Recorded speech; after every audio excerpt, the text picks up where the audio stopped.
Halos na puno ng mga Coronadaleños ang South Cotabato Sports Complex. Matunghayan lamang ang isa sa highlights ng 9th Coronadal Hinugyo Festival, ang Lakambini na Coronadal 2009. Kung ganda at katalinuhan lang naman ang pag-uusapan, abay di magpapatalo ang mga dilag ng Coronadal City. Sa production number, napahangang lahat dahil sa kakaibang kasuotang ginamit ng mga kandidata. Cogon Grass ang isa sa pangunahing ginamit sa paggawa ng kanilang festival production attire. Layon kasi ng mga Coronadaleños na maisulong ang Cogon industry dahil ang salitang Coronadal ay hango sa salitang Blaan na Cogon. Yaw kita! I'm Mary Joy Culino Magante. Miss Donabel Benjamin. Bigay todo naman sa poise at projection ang 10 kandidata ng Lakambini na Coronadal sa casual attire. Gawa ng mga magagaling na fashion designers ng lungsod ang mga casual wears na isinuot ng mga dalaga.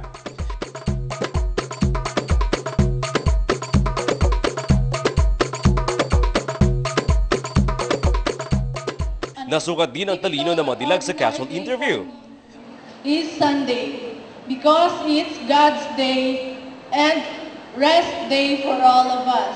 Well, what makes me happy are the people around here who are watching us, witnessing the show, my family and my sponsors. Because my family is very important for me. Without them, I'm not here in front of you tonight. Mas tumingkad ng gabi at naging matindi ang kompetisyon sa panghuling segment, ang Evening Long Gown Competition. Pinatunayan ng bawat dalagan ng Coronadal City na ang mga Pilipina ay isa sa pinakamagandang babae sa balat ng lupa. Ipinagmamalaki ng bawat kandidata ang damit na tatak Pinoy dahil suot nila ang alang Maria Clara gown.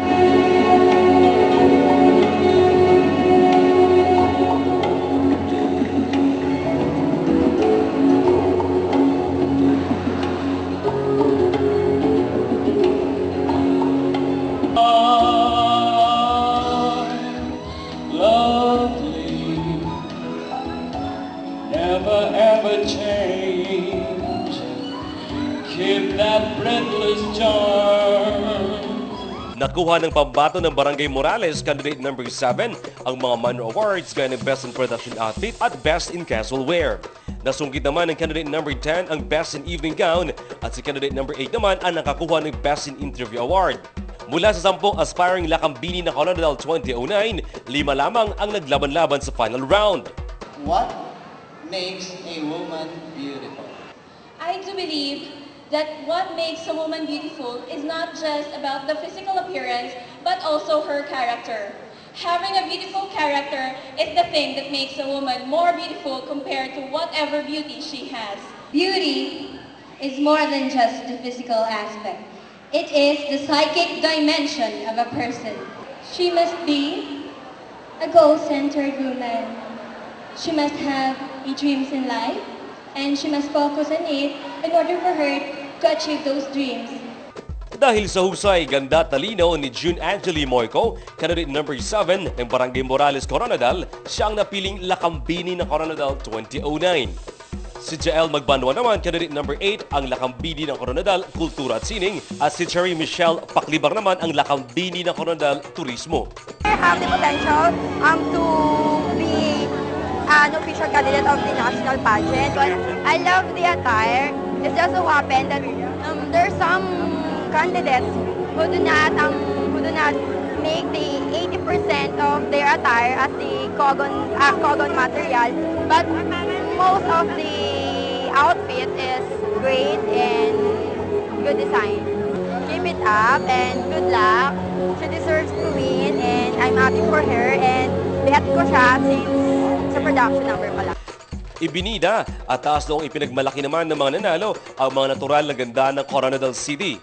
Well, Coronadal is endowed with diversified flora and fauna, and I would like to promote the golf course in Barangay Paraiso, and of course the hot springs in Mambucal, and not to mention the man-made resorts like the Leo and the likes, Euro Highlands and other beautiful spots in this city. Chosen as one of the candidates was an honor to be crowned as the Kultura at Sining for 2009 is glory for me. Year of the Lakambini de Coronadal, Miss June Angeli Moico, congratulations. Anong pakiramdam mo na ikaw nakadaog ka ron sa atong Lakambini? Una-una, wala ko gina-expect na madaog ko, but I'm so thankful with God kasi dinigyan kita mga prayers ko. I'm so happy and so overwhelmed. So ano kaya yung karakter at katangiang nakita ng judges? Bakit di kayo napili? I don't know, pero isa sa mga alam ko is, ako yung pinakamataas sa mga kandidata and I think that's what's my advantage sa kanila. So do you have some message for all your kapamilya na taga Barangay Morales? Sa tanan yung mga taga-pamilya ko, nga taga-Barangay Morales, kaya sa tanan yung nag-support sa akin, madamugin nga salamat. Hindi ko madaog sa lakambini sa Coronadal kung hindi dahil sa support niyo. Thank you, good. Sa lahat ng mga dalaga na gustong maging lakambini ng Coronadal, masasabi ko lang sa inyo, first, ano na kamusang ano ni God, kay si God lang above all, and then, try to conquer your fear, be confident, because you can do it, achieve your dreams. Bukas, abangan ang ilan pang masasayang kaganapan ng 9th Coronadal Hinugyo Festival at kilalanin natin ang 17 martyrs at mga bayaning ng lungsod. Ako si June Angeli Moico, ang lakambini ng Coronadal 2009. Magandang umaga, Sock Sergeant!